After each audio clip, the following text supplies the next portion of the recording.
Hello, Gabriel. Thanks for sending this video in. Sorry it took me a little bit to get back to you. But I watched this a couple times. It looks really good. I'm trying to think of when I saw you last on video.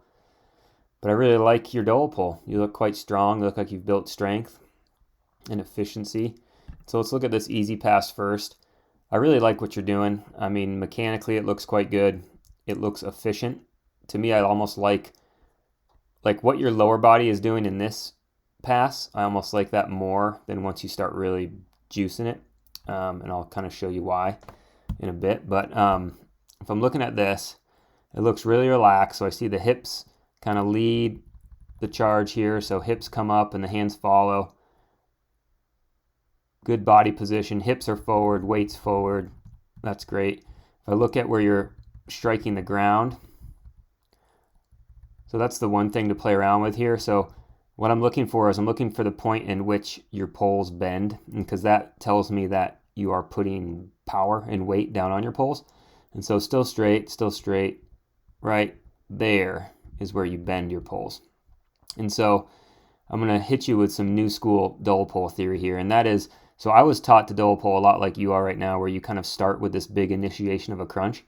But one of the things that they're actually teaching now is you want to try to what we call preload your double pull a little bit better. And what that means is like, so this is your most powerful position right here. Right when your poles are bending right there, that's your power zone. And you can see that within your power zone right now, your pole tips are behind your heels. And one of the things that we're trying to work on now is we want you in this powerful position, but with your pole, when your pole tips are more like by your feet. So another 6 inches forward. And the way you do that is by preloading a little bit. So getting a little bit more reach with the elbow and thinking about setting the poles into the pavement a little bit more straight. So right now you're in a good position to put the poles down, but they don't actually hit the pavement until like right there because you're starting with this big high initiation of a crunch. And so just think about setting the pole tips into the pavement a little bit straighter and a little bit more in front of you so that you can hit this powerful position with your poles a little bit further forward. So hopefully that makes sense the way I'm describing that. Something to play around with when you're double pulling easy. But like I said, that's kind of like that's something World Cup skiers are working on. And so, I mean, for your level, your double pull technique looks quite good. Now this is more like a race pace, right? This is like a distance race pace that you'd use in a 10K or something. And I like it. To me, it looks a little like you don't necessarily need this big pop that you're doing right here. See that heel lift? For two reasons. One, we want to make sure we don't have too much energy ever going up. And when I see that pop right there, I see a little bit, the hands and feet are more going up when you could be just kind of generating more natural momentum forward. And what I mean by that is like, see that type of heel lift that we have right here? Your heel's like maybe 2 inches off the heel plate. That's about it. That's really all you need. You don't need to pop way up like that. So try to keep this natural falling position. And from here, just try to generate your momentum and weight forward rather than adding that little pop. And I think it'll just smooth it out and make it a little bit more efficient. And like I said, trying to get those pull tips, you can see here you're better. So if I'm looking at your loading phase now, your pull tips are striking the ground a touch further forward.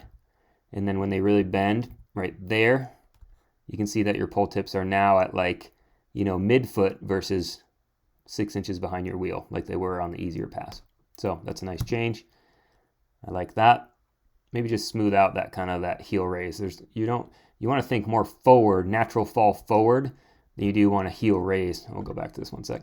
Because that natural fall forward will allow you to put kind of catch your body weight down. So right now when you pop up like this, I can tell you're getting a thoracic crunch right here, but we actually don't really want that crunch yet because we want to use our body weight down on our poles first.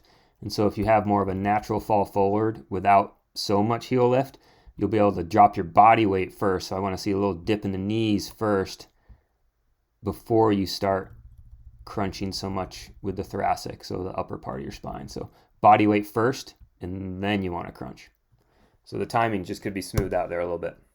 Onto the sprinting, you're obviously really comfortable getting your weight forward. Like that's obvious here. You can see like coming into a huge hips forward, So that's definitely like one of your strengths. But again, like I said, we don't need 8 inches of heel lift here. It could be a little bit smaller. Um, and then let's see, good.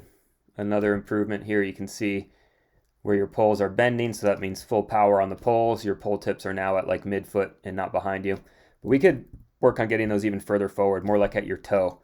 So if you work on that kind of preload like I was talking about, maybe not quite so much heel lift as you come up. So think more forward rather than up, and then pole tips on the ground. And then you want to think body weight first, right here, and you should be able to initiate with some body weight to see those poles start to bend even at the tips you're binding, and then you want to crunch. And that'll just smooth out your time a little bit. So hopefully that makes sense. These are really advanced technique things I'm talking about, so you're obviously doing a really great job for somebody your age. That double point is really strong, so keep that up. It looks really good.